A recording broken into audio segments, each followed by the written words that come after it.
రాష్ట్రంలో బీజేపీ రాష్ట్ర అధ్యక్షుల గురించి ఆల్రెడీ చర్చలు నడుస్తున్న టైంలో గోషమాల్ ఎమ్మెల్యే రాజాసింగ్ గారు ఒక వీడియోని అయితే విడుదల చేసిర్రు. సో ఈ ఏదైతే వీడియో ఉందో దీనికి సంబంధించి ఒక ఆసక్తికరమైనటువంటి చర్చ అయితే నడుస్తుంది. సో ఆయన ఏమంటుండంటే, చాలా మంది కార్యకర్తలు నాకు ఫోన్ చేస్తారు, నన్ను బీజేపీ రాష్ట్ర అధ్యక్షుని లెక్క చూడాలనుకుంటారు. సో గతంలో కూడా అనేక మంది ఇలాంటి అభ్యర్థులను చేసినప్పటికీ నేను దాని గురించి ఎక్కువ ఆలోచించలేదు. కాకపోతే నాకెందుకు అవకాశం ఇవ్వద్దు, నేనెందుకు రాష్ట్ర అధ్యక్షుని లెక్క ఉండొద్దని చెప్పేసి ఆ వీడియోని అయితే విడుదల చేసిండు.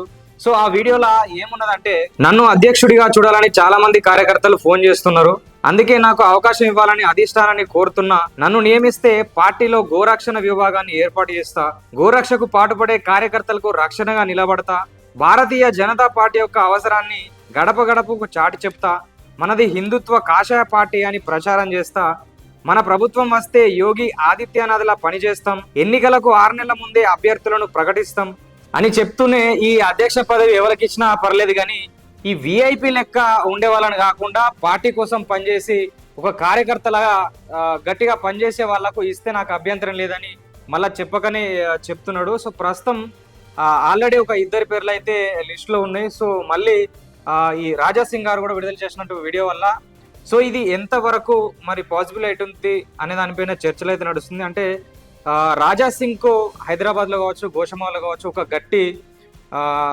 చాలా చాలా ఫాలోయింగ్ అయితే ఉంది. కాకపోతే కొన్ని సొంత నిర్ణయాలు తీసుకోవడం వల్ల పార్టీ కూడా అతన్ని కొంతవరకు పక్కకు పెట్టే ప్రయత్నం చేసింది. కాకపోతే అతనికి ఉన్న ఫాలోయింగ్ కు వాళ్ళ ఎవరైతే కార్యకర్తలు ఉన్నారో ఇతన్ని అధ్యక్షుడిగా చూడాలనుకుంటారు.